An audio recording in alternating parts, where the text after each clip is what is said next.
Hi, everybody. By now, you've heard the news that things are going to get worse before they get better.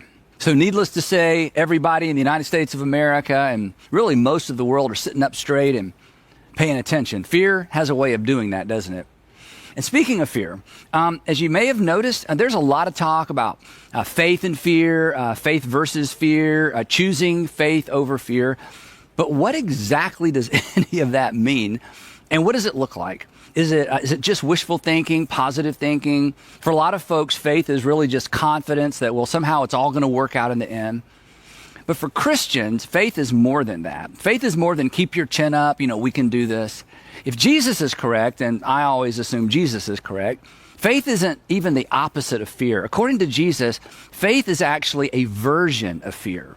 But Jesus didn't just talk about it, he actually illustrated it. And Peter gives us his version in the Gospel of Mark. Now, we all know this story, but I'm not sure we all get the point. According to Peter, Jesus and the 12 needed a break from the crowd, so they did what they normally did.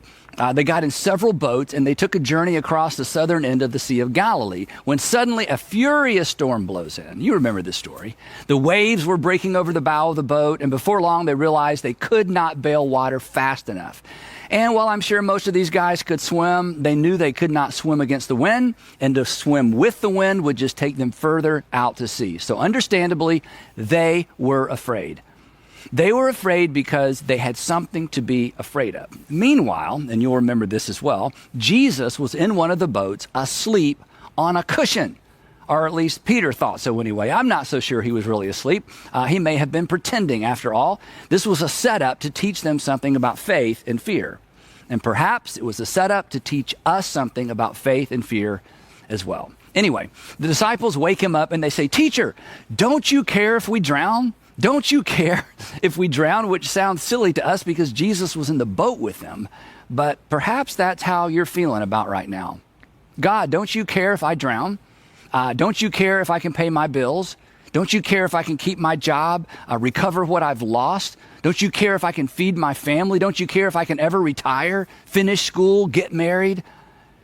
God, don't you care if I stay married? Then Jesus got up and he had a conversation with nature. He told the waves to quiet down, and they did. And then he asked the disciples this question. Seemed like a silly question at the time. Why? Why? Why are you so afraid? Do you still have no faith? Why are you so afraid? After all you've seen me do, after all we have experienced together, do you still have no faith? To which he could have added, I see what was happening here.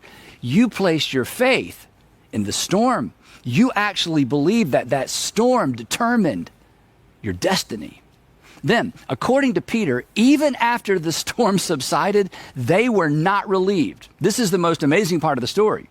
Peter says that after the storm subsided, they were terrified. That literally, they feared a great fear. They were more afraid after the storm subsided than they were during the storm. And they ask each other a question they should have been asking all along. A question that, well, we should ask every single day. Here's the question they ask.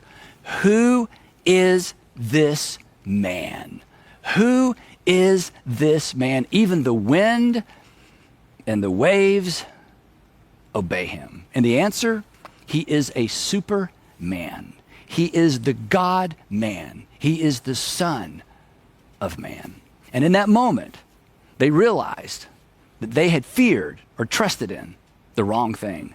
They suffered from misplaced fear, misplaced terror. And later, Jesus would come right out and state this plainly. He would say, my friends, and I love the fact that he said friends, my friends, do not be afraid of those who kill the body, and after that, can do no more.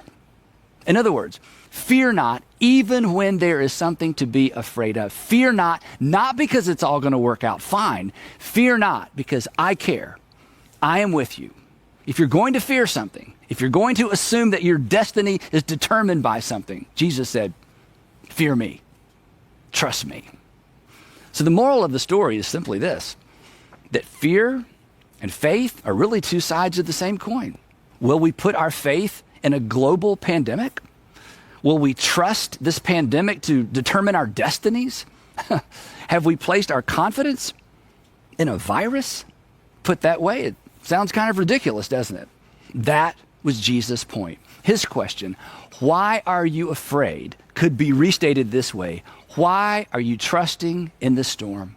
Why not trust me instead? Now, it took a while, but Peter finally got it. About 2 years later, he and John are dragged in front of the high priest and the other religious leaders responsible for crucifying Jesus. And Peter and John had every reason to believe that they were next, that they would die that very day. But they had learned the lesson of the storm, and they knew better than to put their confidence, their faith in the high priest and his cronies, which is exactly what the high priest assumed they would do because, well, that's what everybody did. But they were in for a surprise. Luke tells us that when the high priest and the men with him saw the courage of Peter and John, they suddenly realized that these were just average day laborers, and they were astonished. They were astonished that they weren't afraid. The working class trembled in the presence of these men, but not Peter and John. Why? Luke tells us, referring to the high priest and his allies, and I quote, "They were astonished, and they took note that these men had been with Jesus, and clearly they were confident that Jesus was still with them." And Jesus is still with you. And while it might feel like God has fallen asleep, he hasn't, which means you can fall asleep every single night confident of this. He is in your boat. He said so. I will never leave you.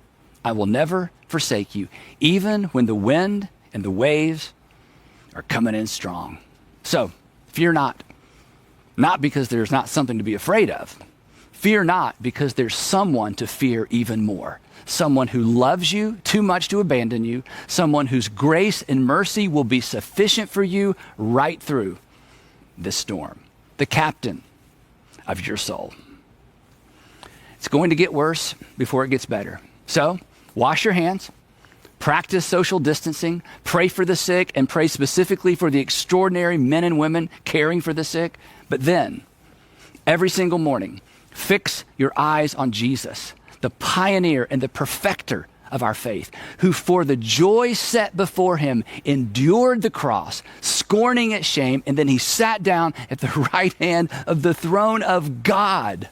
Consider him who endured such opposition from sinners, so that you will not grow weary, and you will not lose heart.